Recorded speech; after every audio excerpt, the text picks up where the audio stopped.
Firstly, here is the answer to a very common question I am very often asked. Okay, so the skin of our body is definitely a bit thicker than the skin of our face, but you must have noticed in many elderly people, this dorsal side of their arms is significantly more damaged than the ventral side, this side of the arms, which receives very little amount of sun. So yes, my girls and guys, very important to apply sunscreen to all the sun exposed parts of your body.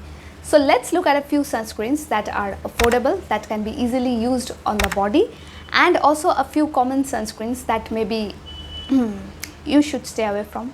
Hi, I'm Chitralekha, a big skincare enthusiast, and in my spare time I like to talk skincare, read skincare, see skincare, smile skincare and do skincare.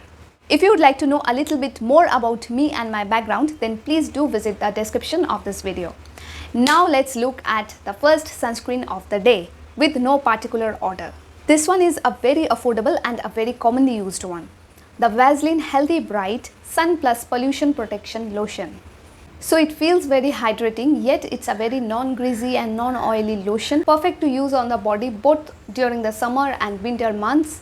As for sun protection, it contains avobenzone, which is also stabilized using other filters like octocrylene, octisalate, etc. It also has phenylbenzimidazole sulfonic acid to provide some more protection from the UVB rays.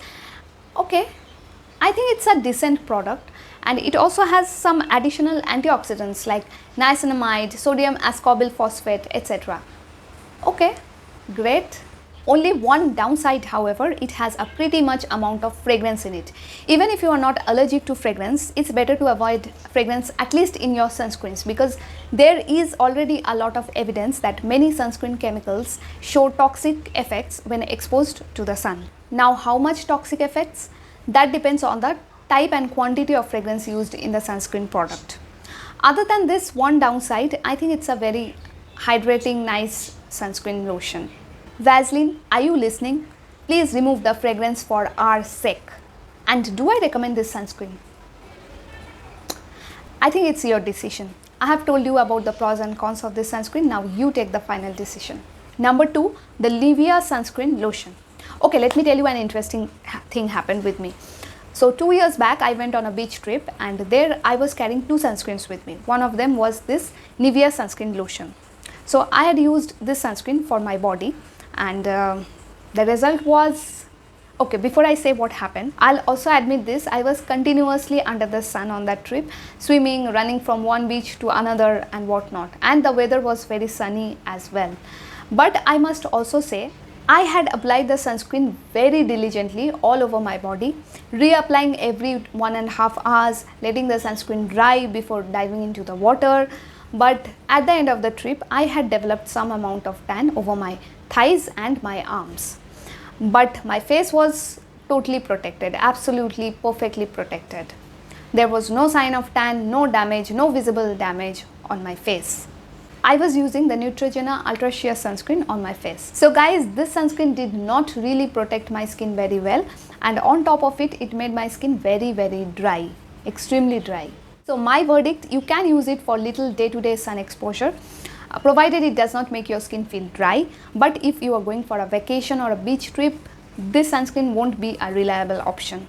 Now the Neutrogena Ultra Sheer one, it does protect from the sun, but I think it has fragrance and oxybenzone that can be very irritating for people with sensitive skin. Also, oxybenzone can break down under the sun, releasing free radicals.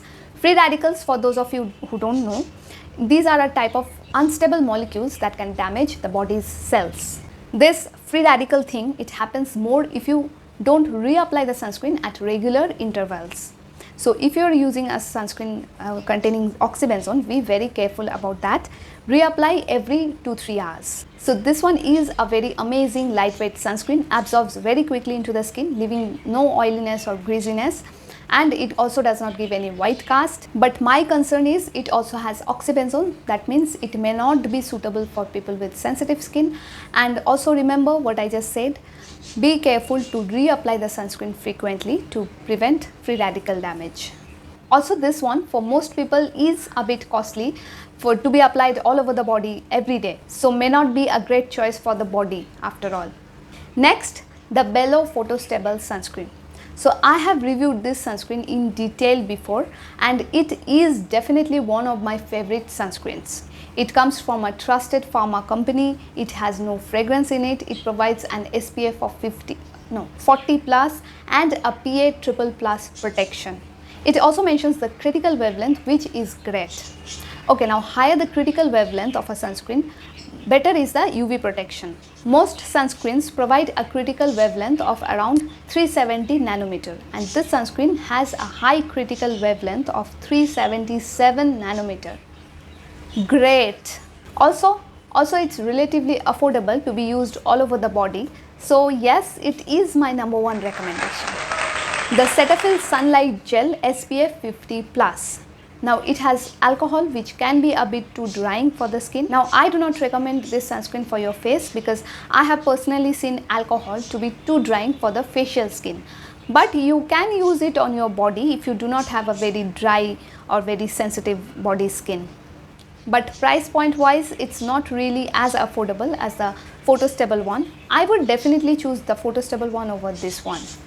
Affordable and nice, comes with an SPF 50 and a PA triple plus protection, but has fragrance and lemon extracts, and both of these can sensitize the skin under the sun. And it has oxybenzone, so remember to reapply it frequently, and that means you are repeatedly exposing yourself to the fragrance and lemon extracts.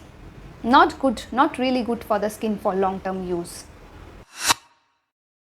So guys, by now you must have realized Photostable sunscreen is my top recommendation of the day, considering affordability, safety and sun protection. Do let me know which sunscreen you are using currently, or maybe you are deciding or planning to buy. But whichever one you choose, be very careful to use it correctly and regularly. Reapply it on time every day, and also at the end of the day, clean the sunscreen properly from your face and body, because that's also very important to maintain healthy skin. So bye for now, take care, have a wonderful day ahead, and see you soon with my very next video.